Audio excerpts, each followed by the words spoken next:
Hey everybody, Dwayne here from Super Tenere forums, sports guy, it's my handle online. I'm going to do a quick walk around of my 2012 Super Tenere.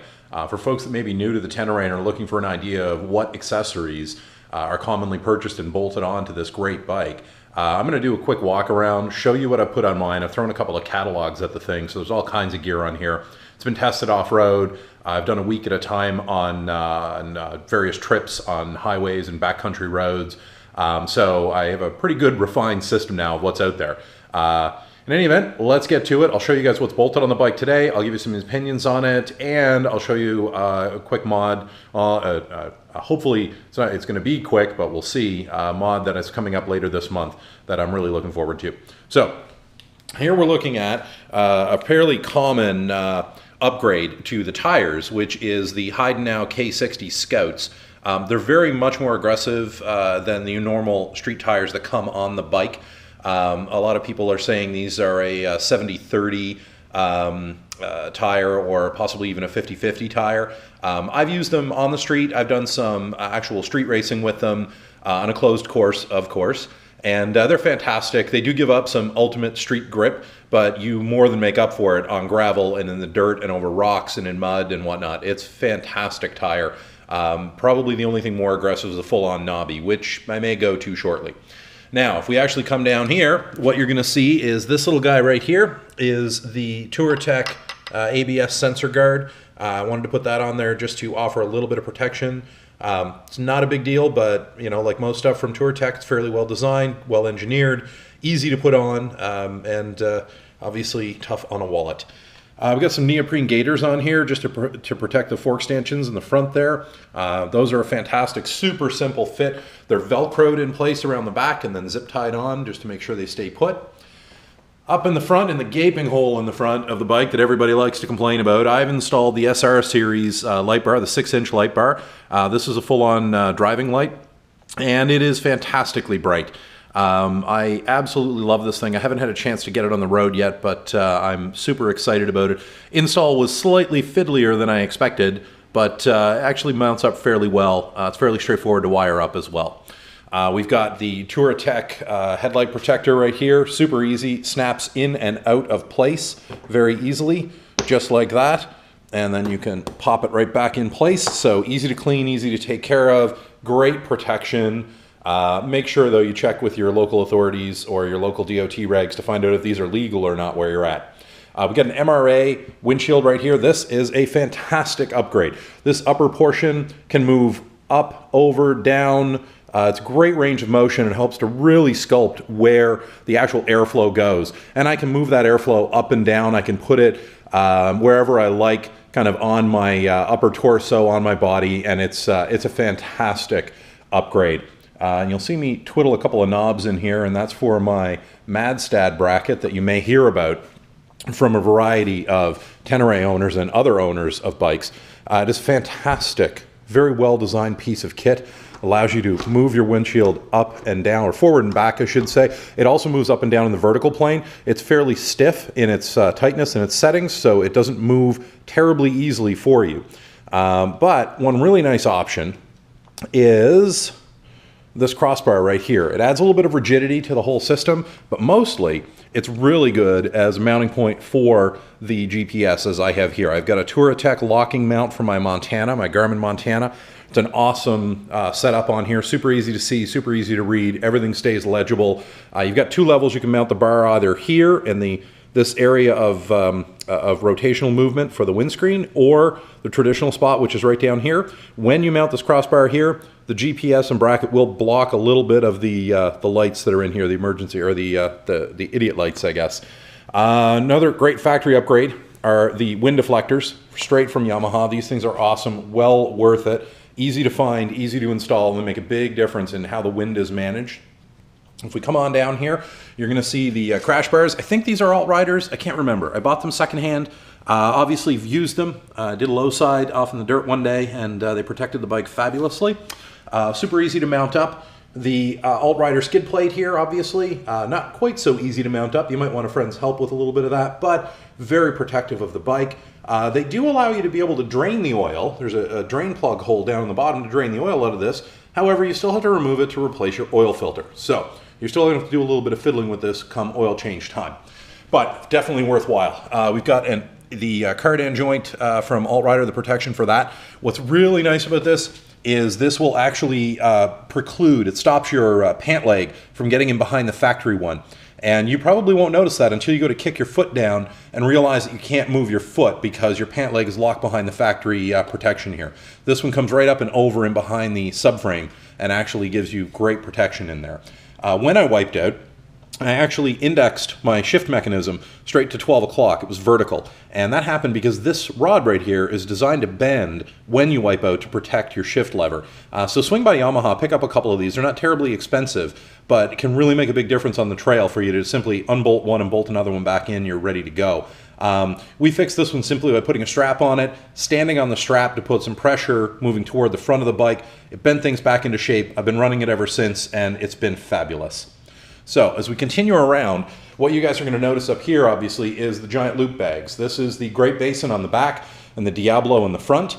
That Great Basin is actually packed right now with enough gear for me to do a week camping on the road. I've got clothes, I've got kitchen gear, cooking utensils, stove. I've got a tent in there. It's a two-man tent. I have the ground cloth for the tent. I have my actual inflatable mattress for under my sleeping bag. My sleeping bag's in there. I've got 2 first aid kits in there. I've got tools in there. I've got a couple of spare parts in there. It is fantastic. 60 liters of storage capacity in there. Super easy to mount and dismount. What I really like about it is the soft luggage tends to move a bit, so if you wipe out, it will actually deform and move a little bit, take some of that energy rather than bending or breaking. As you can see, it's very solidly mounted to the bike, so no worries about that.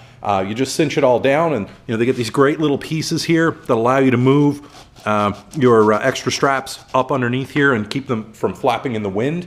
The tank bag, I cannot say enough good about that. It is fantastic. Simply unzippers. It just comes right off for doing your gas fill-ups. So super easy to manage, super reliable, very water resistant, and of course it's got a great map cover on there so you can see where you're going if you want to. That's just awesome. Lots of comfort in this thing too. The cockpit's still pretty roomy in there, so you have to lean back quite a bit. But if you're stopped somewhere, you're on the center stand, you want to relax a little, it's a beautifully comfortable position to be able to just sit back and relax.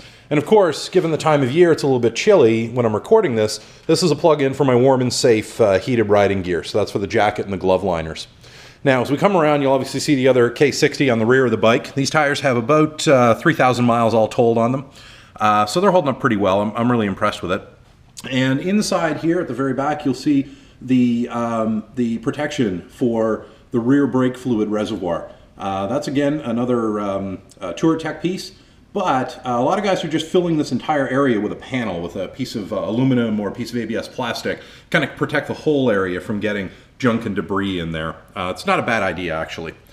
Now, if we come around the back here, you're going to see an Alt-Rider double-deck rear rack here. I've got a tool kit in here with some extra stuff, zip tied for protection and tied in with the an actual tie down to make sure it doesn't go anywhere. Love this thing. Easy to mount the Rotopacks on it, obviously. Great thing with this Great Basin as well is these straps are extra long, so you can actually put another bag in the back here. So if you want another 10 to 30 liters of carrying capacity, you can do that easily, which is kind of handy because most of the panniers, the hard bags on here that you would mount for one of these bikes, tend to range anywhere between 65 and 75 liters of capacity combined, if not a little bit more. So you give up a little capacity with the giant loop Great Basin bag, but you get some flexibility with it.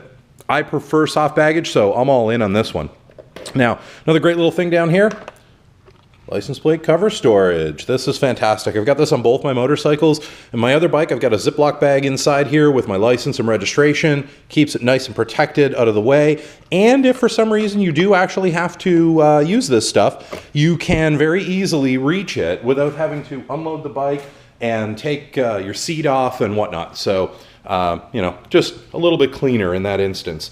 On the back here, you're going to see the other ABS sensor protection piece right here. So nice to have a match set of those. We come around, we got a Sergeant seat on here. big upgrade from the factory seat, I have to say. One of the things you'll see in the forums is the factory seat mod to cut down the little rubber bumpers on it, to get rid of the forward slant on the seat and to make it more level. That's all well and good. I've had Sargents on a lot of my bikes and they're fantastic. The pyramid panel, you can buy that used or new, it's up to you. There's a lot of other ones starting to appear on the market now as well. Great thing, fills in this area of the bike, makes it look a little neater, but also protects the passenger from dirt and debris from coming up. I've got a C-Tech 12-volt trickle charger on here, so that's always nice to have, make sure the bike's ready to go. The cramp buster up here, which I think is fantastic, and my Kyoko throttle lock. So this thing is fantastic. You just bolt it in line, and then it puts a little bit of friction on the throttle and holds it right where you want it to be. It's fantastic. Most of the time it's out of the way, but when you want it, it's a really nice little addition here. I'll give you guys a quick view of the cockpit from roughly where I'm sitting, and you're going to notice a couple of things in here, like this panel right here. That's a custom dash panel that I made a few weeks ago. It's great for holding the light switch and whatever else I want to put in here. That light switch for the SR series from Rigid Industries, that light bar on the front of the bike. And as we come around, you will notice here the ROX risers. Now, those have been fantastic for improving the comfort of the bike. These bikes have a fairly swept steering position on them. The handlebars are swept back quite a bit, forces your shoulder blades together, and some people find that uncomfortable with the stock position. After making this adjustment, I've been able to go 8-9 hours a day on this motorcycle, and it's been completely comfortable for me. So it's been a huge upgrade. Now, one thing about these crash bars, on this side, on the right-hand side of the bike, the reason I like these bars in particular is this panel where you access everything inside the bike is removed with these 4 bolts. And it's super easy to be able to get this off with this design of crash bar. You undo your four nuts as you normally would, and the panel simply slides out. No need to take the crash bar off. Some crash bar systems will require you to take the crash bar off in order to remove this fully. So you want to be careful with that. Another piece of protection down here for the exhaust pipe. Something I have but has not been installed is the O2 sensor armor. I have to remove the skid plate in order to put it on behind it. So I'm waiting to, the next time I have to remove the skid plate, I will put that in place. Now, this is going to be the final upgrade, I think, to my Tenere, which is a new handlebar. And this is a flex bar from Fast. You'll notice the polymer inserts in there, and as you move up and down on the motorcycle, those handles rotate up and down, and those polymer inserts absorb some of that actual energy that's coming up through the suspension and the motorcycle itself. Now you can see in the bag the different colors. The different colors represent different stiffness. So if you want it stiffer than red, you maybe go to yellow or black. If you want it softer, you come over to blue, that kind of idea. Nice tap kit so I can thread on the end of the bars and put my hand guards back on there and my throttle lock. And of course, you want something to cover up the metal on the middle of that thing, so they ship you a really nice piece there with some foam inserts in it. Anyhow, this is pretty much it, guys. A lot of folks are outfitting their Teneres this way. It's a pretty good kit out, I have to admit. It's taken me about 8 or 9 months to get to this stage. I'm pretty happy with it. The bike is awesome off-road. Can't say enough good about it. I hope you guys are loving it. If you're on the fence about getting one, get it. It's excellent. Can't say enough about it. I ride this more than I ever rode my FJR, and I love that bike. So that's it. Hope you guys found it useful. Have a great day.